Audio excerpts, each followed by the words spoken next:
Hello दोस्तों। अभी अभी बहुत बड़ी खबर निकल कर आ रही है और यकीन मानिए, ये खबर ऐसी है जो पूरे देश का खून खौला देगी। क्योंकि इस वक्त भारत के साथ वो हो गया है जिसकी किसी ने कल्पना तक नहीं की थी।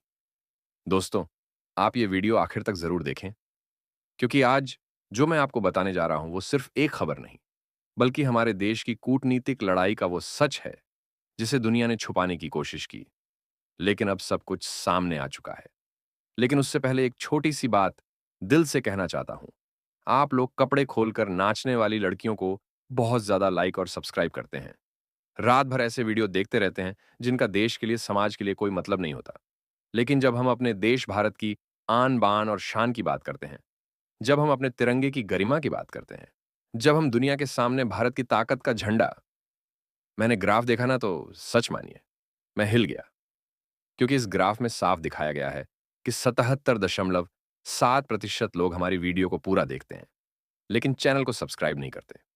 सोचिए, इतना बड़ा आंकड़ा, यानी आप देख तो रहे हैं, लेकिन एस देशभक्ति अधूरी रह जाएगी। इसीलिए दोस्तों, अगर आप सच में भारत से प्यार करते हैं, अगर आपको गर्व है कि आप एक भारतीय हैं, तो अभी इसी वक्त इस वीडियो को लाइक करिए, चैनल को सब्सक्राइब करिए और कमेंट बॉक्स में भारत माता की जय लिख सीधे भारत की वीटो पावर और संयुक्त राष्ट्र में उसकी स्थायी सदस्यता से जुड़ा है। भारत अब तक सऊदी और तुर्की को अपना सबसे बड़ा दुश्मन मान रहा था। भारत सोच रहा था कि जो भी रुकावटें उसकी राह में आ रही हैं, वह इन दो देशों के पावर तक पहुंच गया था। वहां तक पहुंचना अपने आप में एक ऐतिहासिक क्षण था। एक एक 146 से भी ज्यादा देशों ने भारत के पक्ष में समर्थन दिया था। यह अपने आप में एक रिकॉर्ड है। या तक कि चीन, जो हमेशा भारत का विरोध करता रहा है, उसने भी ई राष्ट्र का स्थायी सदस्य बनने जा रहा है। लेकिन दोस्तों, जैसे ही ये खबर बाहर आई कि अमेरिका ने भारत के खिलाफ वीटो लगाने का फैसला किया है, पूरे देश में सन्नाटा छा गया। क्योंकि ये वही अमेरिका था जो कुछ महीने पहले तक भारत 2020 के साथ खड़ बन गया। यही सवाल आज हर भारतीय के मन में है और इसी का जवाब आज इस वीडियो में मिलेगा दोस्तों। शुरुआत होती है उस बंद कमरे से जहां संयुक्त राष्ट्र सुरक्षा परिषद के 5 स्थायी सदस्य बैठे थे। रूस, चीन, अमेरिका, फ्रांस और ब्रिट। बस एक देश का हां बोलना बाकी था और भारत स्थायी सदस्य बन जाता। लेकिन तभी वो हुआ जिसने पूरी कूटनीति की दिशा ही बदल दी। अमेरिका ने साफ शब्दों में कहा कि वो भारत के इस प्रस्ताव को वीटो करेगा। दोस्तों सोचिए, ये वही अमेरिका है जो खुद को भारत का रणनीतिक सहयोगी बताता है। वही अमेरिका जिसने इंडो पैसिफिक में भारत के साथ मिलकर चीन को रोकने की बात कही थी।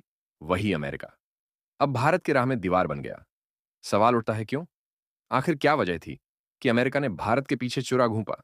जब भारत को यह खबर लगी तो विदेश मंत्रालय से लेकर प्रधानमंत्री कार्यालय तक सबके होश उड़ गए। कोई यकीन ही नहीं कर पा रहा था कि यह वही देश है जिसके साथ भारत ने रक्षा समझौते किए, व्यापारिक रिश्ते मजबूत किए और लोकतंत्र के साझा मूल्यों की बातें की।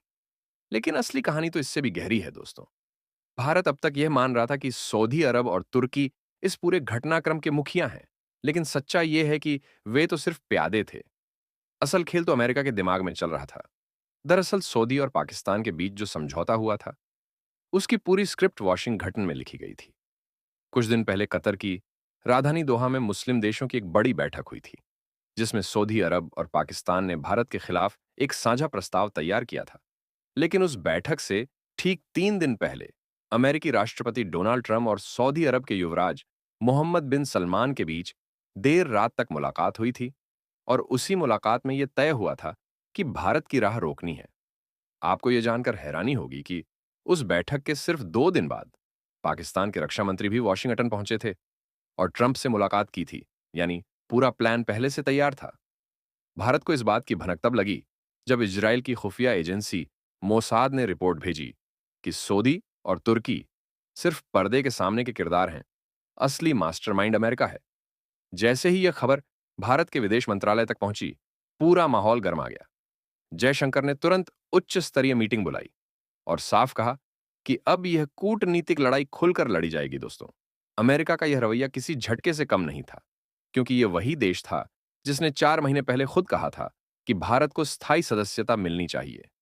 लेकिन असल में अमेरिका कभी नहीं चाहता कि भारत संयुक्त राष्ट्र में उस स्तर तक पहुंचे जहां वह बराबरी से खड़ा हो सके। अमेरिका हमेशा से चाहता रहा है कि विश्व व्यवस्था उसके इशारों पर चले और भारत का उदय उसकी इस सोच के लिए खतरा है। इसीलिए उसने पर्दे के पीछे से सऊदी और तुर्की को आगे किया ताकि वे भारत पर आरोप लगाएं, भारत के खिलाफ माहौल बनाएं और फिर जब वक्त आए तो अमेरिका वीटो का इस्तेमाल करके ये कह सके कि दुनिया अभी तैयार नहीं है। लेकिन ये चाल ज्यादा दिन छुप नहीं सकी। जब इजराइल ने यह जानकारी भारत को दी तो भारत ने तुरंत अपनी रणनीति बदल दी। अब खेल सिर्फ समर्थन जुटाने का नहीं था, बल्कि पूरी दुनिया को यह दिखाने का था कि कौन सच्चा सहयोगी है और कौन देगा। फ्रांस ने भी कहा कि अब वक्त आ गया है कि संयुक्त राष्ट्र के ढांचे में बदलाव लाया जाए ताकि कोई एक देश अपनी मर्जी से पूरी प्रक्रिया को रोक न सके। दोस्तों, सोचिए कि यह वही फ्रांस है जिसने राफेल विमान से लेकर कई बड़े 100